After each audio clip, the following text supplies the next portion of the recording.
provinsi di kejuaraan dalam kari. Waktu itu diikuti oleh Sumatera Selatan, Lampung, dan juga Bengkulu. Di tingkat festival kita juara umum. Juara umum ada 97 medali. Yang tingkat Langkari ya? Iya. Tingkat Langkari Sumatera Selatan. Sumatera bagian selatan. Jadi artinya kita mewakili Oki. Mewakili Oki. Luar biasa. Luar biasa. Suatu prestasi yang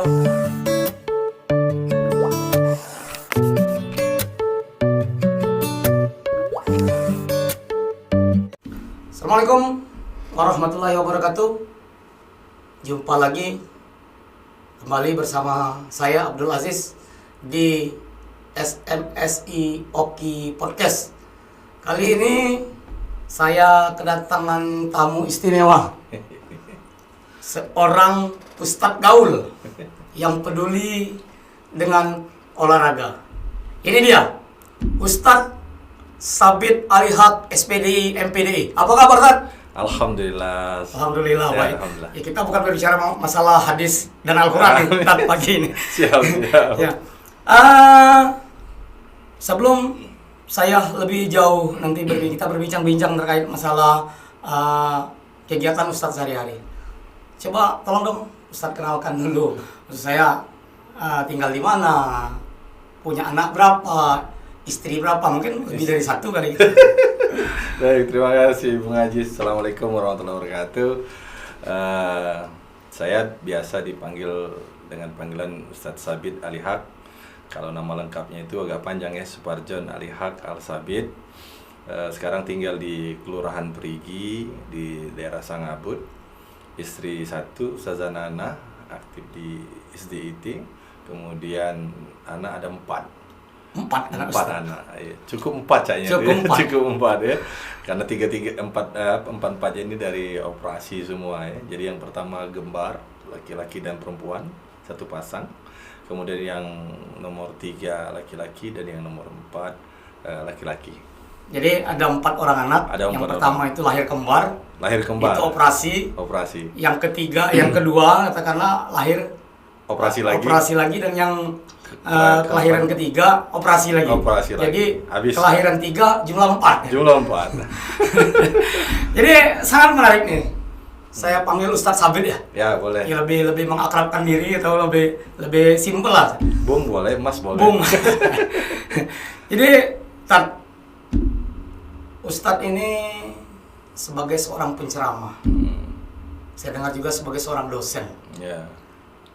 Tapi jarang saya dengar seorang ustadz itu peduli dengan olahraga. Nah, kenapa sih Ustadz Sabit selain sebagai seorang penceramah, sebagai seorang katakanlah guru ngaji, sebagai seorang dosen, peduli dengan olahraga yang ada di Kabupaten Oki khususnya? Iya, pertama begini, saya memang basicnya dari orang tua anak kiai. Jadi kemudian dididik di kalangan pesantren, tapi juga dari kecil hobi olahraga, terutama kalau dulu ya, tapi tidak sampai cita-cita ya. Hobinya itu ada 2. Pertama bola kaki, yang kedua karate. Nah, ternyata yang difokuskan itu di karate. Iya. Dari karate itu dari tahun 93 saya sudah aktif di karate. Dan dulu sempat jadi atlet karate juga dari Kabupaten Oku, karena saya lahirnya di Batu Raja. Oh, lahir di Batu Raja Oku. Jadi ke Oki hijrah. Jadi dari Oku ke Palembang, kemudian di 2010 hijrah ke Oki. Memang hobi olahraga ini karena satu hal yang memang dari kecil saya sukai. Karena itu ketika pindah ke sini pun ketertarikan untuk olahraga itu besar.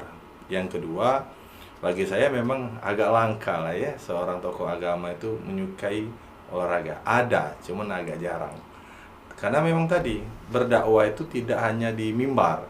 Bagi saya di olahraga juga berdakwah. Oh juga. Jadi ketika ada pertemuan mungkin ya antara rekan kawan-kawan di pencinta olahraga, mungkin Ustadz sering memberikan suatu wejang gitu. Benar. Bahkan saya sering gini di beberapa forum di olahraga, baik di KONI dan lain sebagainya, itu saya selalu mengingatkan tentang sportivitas itu adalah prinsip agama, kejujuran juga prinsip agama, kemudian kita bermain secara profesional juga prinsip agama.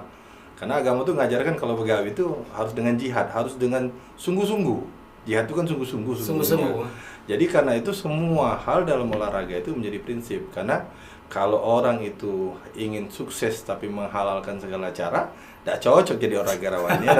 Habis main kalah bebalap, itu tidak cocok. Berantem, menang, kalah sportif. Dan itu dalam agama diajarkan mesti itu. Sepakat, saya sepakat hal-hal seperti itu. Ustadz Sabit, tadi saya bilang Anda adalah salah satu ustadz yang katakanlah gaulah di bidang olahraga. Banyak organisasi-organisasi yang Ustadz Sabit geluti. Ada yang saya dengar itu KONI, dan Ustadz Sabit juga sebagai Esku PSSI, dan sebagai ketua Karate Lemkari Kabupaten Ogan Komering Ilir. Benar. Yang saat ini katanya ratusan punya katakanlah murid lah kalau di pendidikan sekolah. Nah, terus sebagai seorang ustadz, artinya punya kesibukan tersendiri.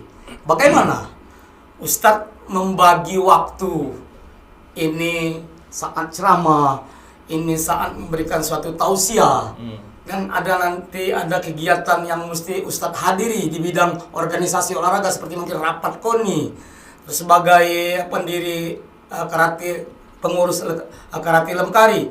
Artinya Lemkari ini kan karate ini kan punya jadwal-jadwal tertentu untuk latihan dalam setiap minggu. Nah, bagaimana Ustadz untuk membagi waktu ini? Iya, memang sebenarnya mulai keteteran juga ya, terlalu banyak amanah itu. Tapi saya selalu punya schedule yang harus diskala prioritaskan. Terutama kalau berkepentingan dengan orang banyak, pasti saya dulukan ketimbang kepentingan pribadi saya. Ya, walaupun sakit-sakit harus latihan. Karena kalau sakit saya di rumah malah tambah sakit kan gitu. Jadi cara saya adalah mendahulukan yang memang rutin, kemudian kalau ada jadwal ceramah biasanya selesai dari rutin itu. Misalnya hari Minggu saya harus latihan itu di dojo saya di Kodim dari jam 7.30 sampai jam 10. Nah, nanti kalau mau nerima jadwal ceramah itu ya sore, siang, atau yang malamnya. Seperti itu. Karena ini banyak yang harus dipikirkan juga. Seperti itu. Kemudian yang paling penting adalah bagi saya nikmati agenda-agenda itu sebagai rutinitas ibadah. Karena saya tidak tahu nanti amal yang mana yang diterima Tuhan kan gitu. Karena itu saya tidak paham yang mana, yang penting saya nikmati. Yang kedua, dari saya SMP saya selalu punya buku agenda. Jadi catat tuh skala prioritasnya. Nah, nanti kalau misalnya tumburan waktunya misalnya itu, Bung Ajis ya. Nah, ini saya sudah menyiapkan lapis 2. Inilah yang namanya asisten. Di setiap organisasi saya punya. Oh, jadi setiap organisasi punya asisten ya? Punya. Ketika Ustadz tidak bisa memenuhi daripada jadwal, mungkin Ustadz bisa alihkan atau tugaskan asisten tadi. Di organisasi dakwah misalnya saya punya jaringan dai-dai. Nah, nanti misalnya saya ceramah, kemudian ada agenda yang lain. Saya bilang sama salah satu Ustadz, antum bisa nggak ngantin saya? Nah, situ. Di olahraga, karate juga begitu. Asisten saya yang sabu-sabu coklat, saya nggak bisa ngelatih nih hari ini, tolong dilatih materinya ini. Situ. Jadi diatur dulu, bukannya kemudian diserahkan. Mencari orang yang menjadi asisten juga memang harus dididik dari awal. Karena orang ini kadang kan ngundang kita ini nak kita bahasa Palembang. Tahu-tahu kayak kualitas tidak sama. Nah, jadi paling tidak cari yang hampir-hampir mirip mendekati kita. Materi ceramahnya, berkelakarnya, penguasaan medianya, dan lain sebagainya. Jadi kita bagi seperti itu. Jadi sepandai-pandailah, kiranya pandailah Ustadz untuk membagi waktu dalam kesibukan sehari-hari. Kita berbicara masalah waktu. Bukan hanya waktu yang disempatkan untuk kegiatan. Pasti Ustadz jarang pulang dong. Tentu ini jarang pulang. Karena waktu tadi kan. Apakah terkait masalah istri? Apakah pernah istri menuntut papa atau bahasa di rumah kok jarang pulang? Terus anak-anak juga seperti itu. Papa jarang pulang. Papa lebih banyak di luar. Apakah pernah ada tuntut-tuntutan seperti itu? Sebenarnya manusiawi ya pasangan kita tuh ya. Cuman karena dari awal menikah saya juga seorang aktivis waktu itu. Jadi mencari jodoh juga yang aktivis. Istri saya aktivis. Oh, istrinya aktivis juga. Aktivis dari Unsri waktu itu, jadi sudah paham ya calon suaminya seperti apa. Dan karena saya tidak pacaran, Bung Ajis, saya ta'aruf ya. Ta'aruf, Waktu ya. itu, waktu dita'arufkan saya sudah sampaikan juga bahwa saya ini bukan milik pribadi tapi juga milik umat. Satu saat, dan memang unik ya, saya waktu 3 hari habis akan nikah langsung ngisi ceramah ke Oku Selatan. Oku Selatan. Ya tapi paling tidak begini loh, Kak. Istri Ustadz adalah seorang Manusia, betul. manusia. Artinya punya perasaan juga dong. Walaupun Ustadz bilang tadi seorang aktivis yang mungkin sama-sama aktivis saling mengerti lah kondisi kondisi suami. Tapi saya tidak menutup kemungkinan ada satu perasaan yang mungkin benar. Apa ya? Ustadz ganteng nih. Sering keluar.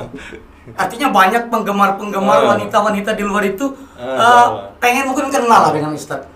Suatu hal seperti ini pastilah punya perasaan istri itu kepada Ustadz. Gimana ini suami saya ini ganteng. Tidak mungkin lah. Saya bilang tadi istri Ustadz atau ibu di rumah tidak punya perasaan hal-hal yang negatif terhadap Ustadz lah.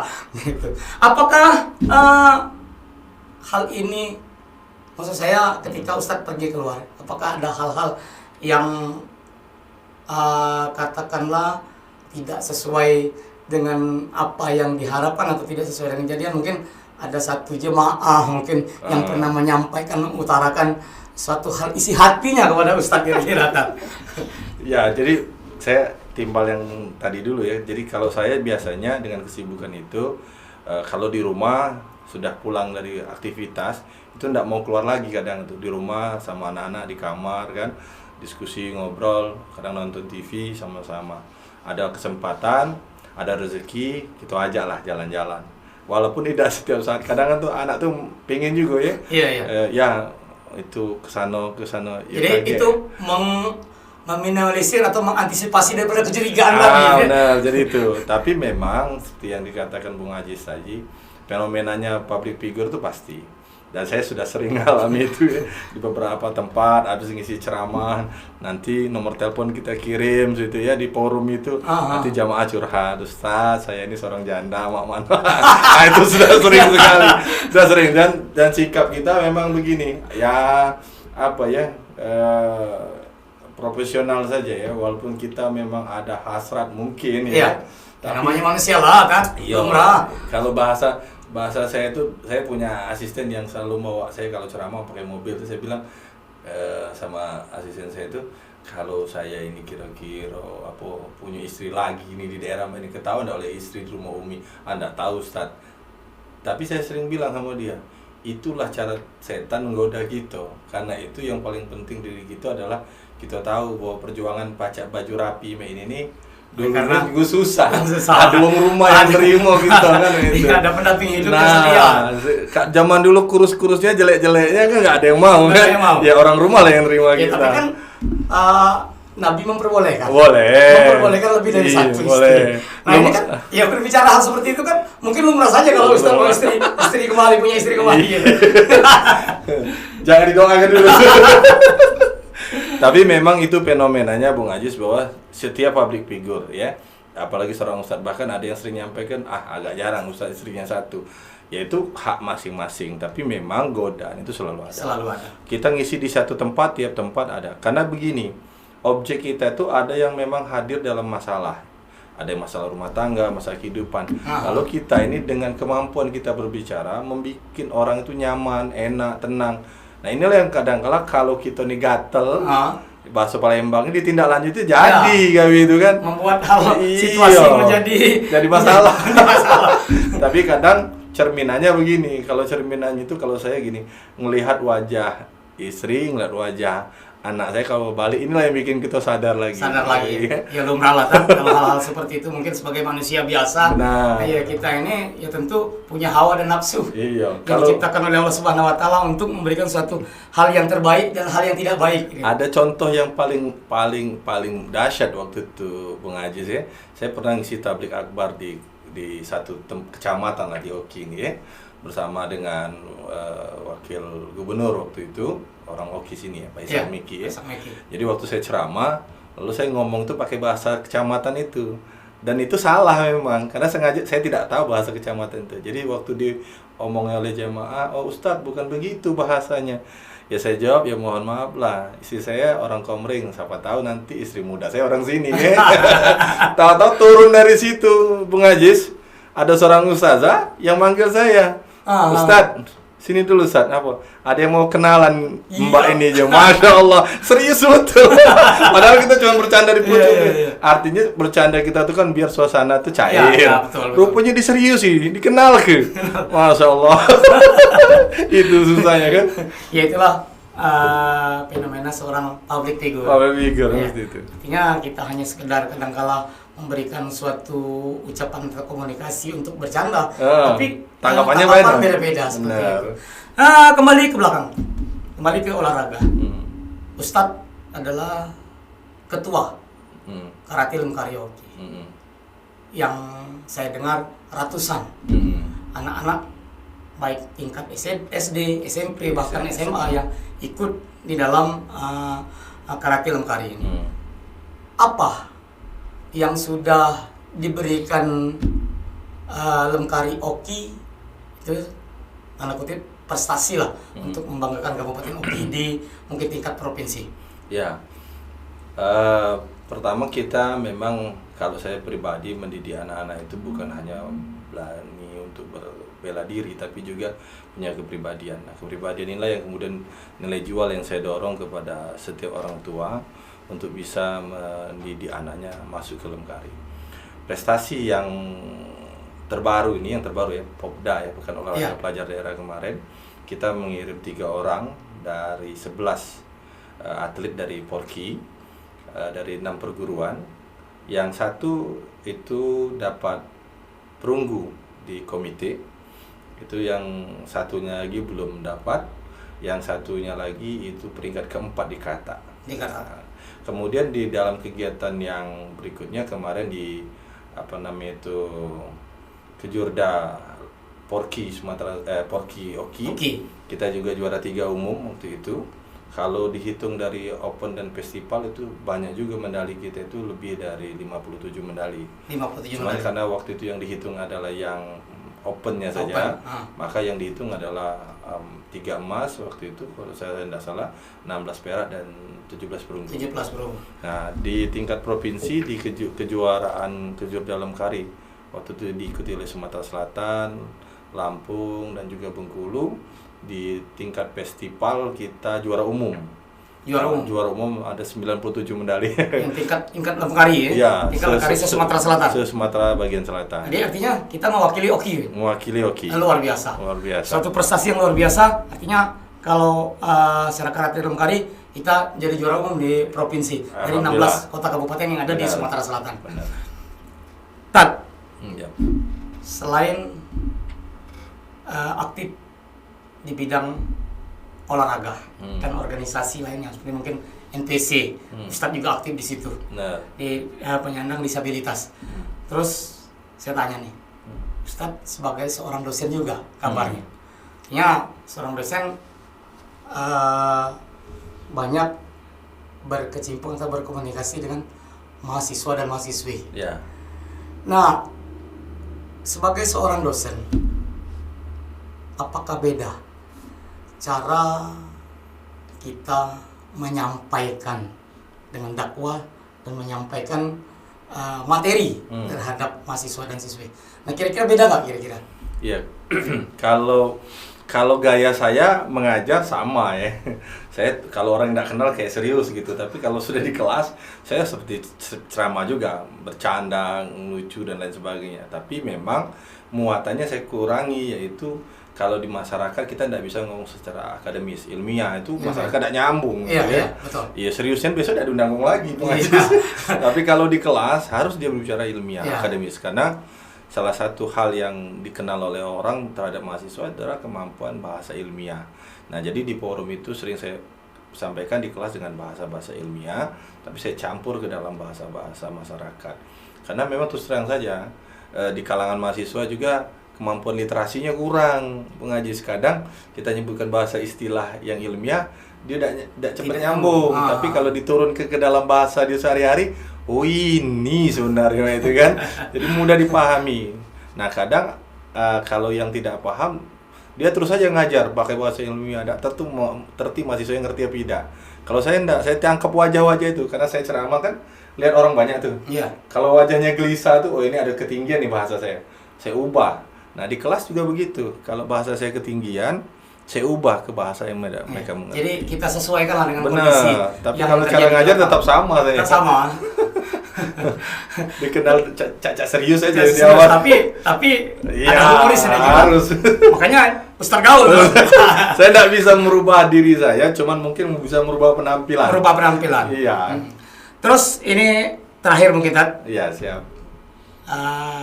berbicara masalah olahraga karena konteks pembicaraan kita hari ini adalah olahraga. Benar. Secara prestasi, mungkin Kabupaten Oki masih ketinggalan dari kabupaten-kabupaten lain. Nah, harapan Ustadz selaku orang yang punya andil ataupun peduli dengan olahraga, apa harapan Ustadz terhadap pemerintah Kabupaten Oki terkait prestasi olahraga di Kabupaten Oki, lebih berbicara lagi di tingkat provinsi ataupun nasional ke depannya? Ya, baik, terima kasih Bung Haji. Yang pertama memang kalau untuk memajukan olahraga, satu kita harus mulai mencari bibit-bibit atlet kita yang lokal.